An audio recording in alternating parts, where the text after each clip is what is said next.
በትግራይ የተፈናቃዮች መጠለያ የተከሰተው ምንድነው? ሰላም የኢትዮ ፎከስ ቤተሰቦች፣ የዕለቱን መረጃ ይዘንላችሁ ቀርበናል። አብራችሁን ቆዩ። በትግራይ ክልል በሰሜናዊ ምዕራብ አካባቢ ካሉ የተፈናቃይ ካምፖች መካከል አንዱ በሆነው ህጻጽ በርካቶች በረሃብ ውስጥ መሆናቸው ለቢቢሲ ትግረኛ ተናገሩ። ተፈናቃዮቹ በእርዳታ የሚደርሳቸው ምግብ ድጋፍ በቂ ካለመሆኑም በላይ ከፍተኛ የጥራት ችግር እንዳለበት ገልጸዋል። በምዕራብ ትግራይ በመቶዎች የሚቆጠሩ ተፈናቃዮች በሰብአዊ እርዳታ አቅርቦት እጥረት ምክንያት በረሃብና በበሽታ የመጠቃት አደጋ እንደተጋረጠባቸው ተናግረዋል። ከ10 ሺህ በላይ ተፈናቃዮች በሚኖሩበት የህጻጽ መጠለያ ውስጥ በርካታ አዛውንቶች፣ ነፍሰ ጡር እናቶችና ህጻናት በምግብና በሕክምና እጦት እየተሰቃዩ መሆኑ ነዋሪዎች ለቢቢሲ ትግረኛ ተናግረዋል። የህጻጽ የተፈናቃዮች ማዕከል አስተባባሪ ቄስ አብርሃ ራያ እንዳሉት ቢያንስ 300 ሰዎች ባለፉት 6 ወራት የእርዳታ አላገኙም። በመጠለያ ጣቢያ ውስጥ የሚገኙት አንድ እናት ለቢቢሲ ትግረኛ ስለ ሁኔታው ሲያስረዱ አረጋውያን አሉ፣ ጉድ ነው የምናየው። አንዳንድ ለነፍስ ያለም ያመጣልን እንጀራም ደርቆ እርሱም አይበላም፣ በውሃ ነክረው ፈትፍተው ለመብላት ይሞክራሉ ብለዋል። የትግራይ ጦርነት ሲቀሰቀስ ቤተሰቦቻቸው ተበታትነው ወደ ሱዳን መሰደዳቸውን የሚናገሩት እኚህ እናት አሁን ብቻቸውን መቅረታቸውን ይናገራሉ። እዚህ ሰው ሁሉ በረሃብ አንጀቱ ተጣቋል ያሉት ተፈናቃይዋ ዋናው ችግር ምግብ የሚባል ነገር የለም፣ የሚሰጡንም እህል የሚሆን አይደለም፣ ባለፉት 6 ወራት የሰጡን እህል የሚባል አይደለም ሲሉ የሚሰጣቸውን የእርዳታ እህል ጥራት ችግር እንዳለበት ያስረዳሉ። ያችንም የምትሰጠውን የማያገኝ አለ።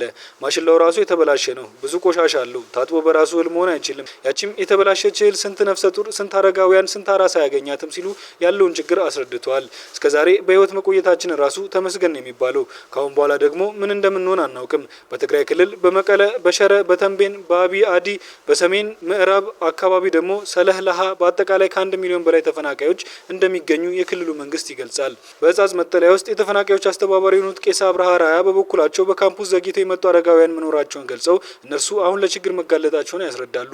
እነዚህ በእድሜ የገፉ ተፈናቃዮች እህል ውሃ ቢያገኙም ጧሪ ስለሌላቸው ከጤና ሁኔታም አንጻር ያለባቸው ችግር የበረታ ነው ማለታቸውን ቢቢሲ ትግርኛ ዘግቧል። የረሃብ ችግሩ በተለያዩ አካባቢዎች ቢከሰትም የህጻጽ አካባቢ የተለየ የሚያደርገው አረጋውያን የሚገኙበት ካምፕ ስለሆነ ነው ሲሉ አስተባባሪው ተናግረዋል። የካምፑ አስተባባሪ ብዙዎች ታመው እንዳሉ ገልጸው በቅርብ ጊዜ ውስጥ 5 ሰዎች ህይወታቸውን ማጣታቸውን ተናግረዋል። በአጠቃላይ ከ2014 ዓ.ም ወዲህ 330 ሰዎች ቀብረናል ያሉት አስተባባሪው ሰዎች የሞቱት በረሃብ ምክንያት አለመሆኑን አላስረዱም።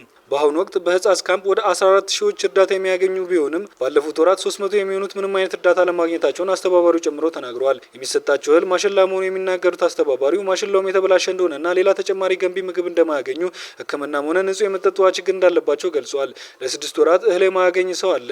የሚያገኘውም 1 ወይም 2 ኪሎ ነው። የሚመጣውም እህል ጥራት የሌለው ነው። አይጥ የማትበላው እህል ነው የሚደርሰን። ድረሱልን ብለን ጥሪ አድርገን የሚረዳን አላገኘንም ብለዋል። የዞኑ ዋና አስተዳዳሪ አቶ ግደው አዘናው ይህን የተፈናቃዮች የረሃብ ችግር በተለያየ የተፈናቃዮች ካምፕ እየታየ መሆኑን ይናገራሉ።